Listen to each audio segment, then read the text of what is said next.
اب ہم آواز دیتے ہیں جامعہ ہاذا کے ایک طالب علم محمد طارق انور کو کہ وہ آئیں اور تاریخ کی روشنی میں یوم آزادی کے موضوع پر اپنی تقریر پیش کریں۔ نحمده ونصلي على رسوله الكريم اما بعد وقد قيل حب الوطن من الایمان۔ صدر محترم اور میرے عزیز ساتھیوں، آج میں آپ حضرات کے سامنے یوم آزادی کے اوپر کچھ لفظ کشائی کرنے کی جسارت کر رہا ہوں۔ امید ہے کہ میری باتوں کو بغور سماعت فرمائیں گے۔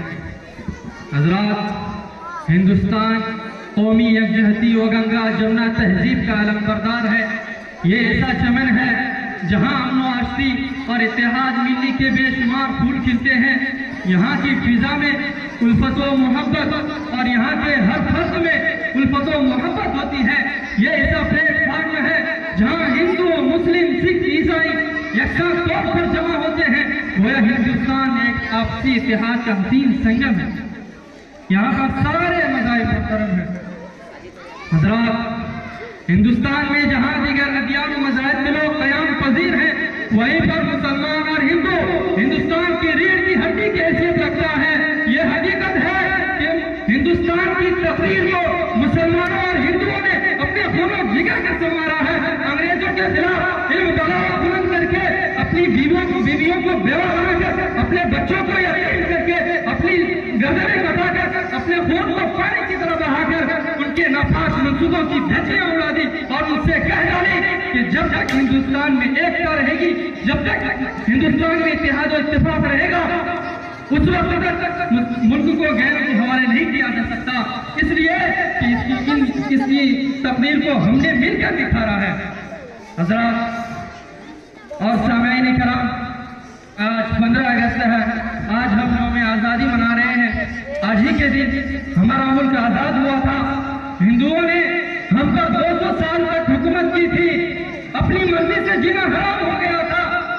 چھوٹی چھوٹی باتوں پر سزائیں دی جاتی تھی۔ ایسے میں ہمارے ملک میں کچھ ایسے نوجوان بیدار ہوئے جنہوں نے یہ ٹھان لیا کہ ہم اپنے ملک کو آزاد بنا کر رہیں گے۔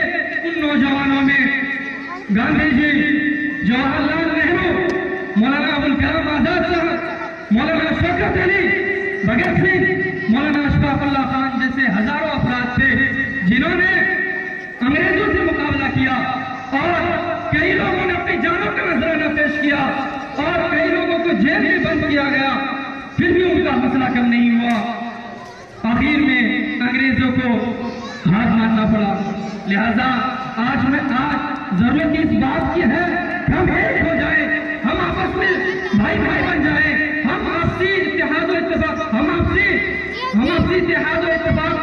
آپسی تفرقہ بازی اور دائمی بغض و عداوت کو اور آپسی تفرقہ بازی اور نعرہ بازی کو اپنے سے دور کر دیں اور ایک پلیٹ فارم پر متحد ہو جائیں اور ایسے راستے کا انتخاب کریں جس سے ملک کو ترقی حاصل ہو، اور ایک ہو کر ایک نعرہ بلند کرے۔ ہم امن و شانتی چاہتے ہیں۔ ہم چاہتے ہیں کہ کسی کمزور پر ظلم نہ ہو۔ ہم چاہتے ہیں کہ کسی مسکین کو ستایا نہ جائے۔ ہم چاہتے ہیں کسی عورتوں کو ستایا نہ جائے، کسی عورت پر ہاتھ نہ ڈالا جائے۔ بلکہ ہم اس بات کا بھی گواہی دیتے ہیں کہ ہم ایک ہیں، ہم بھائی بھائی ہیں۔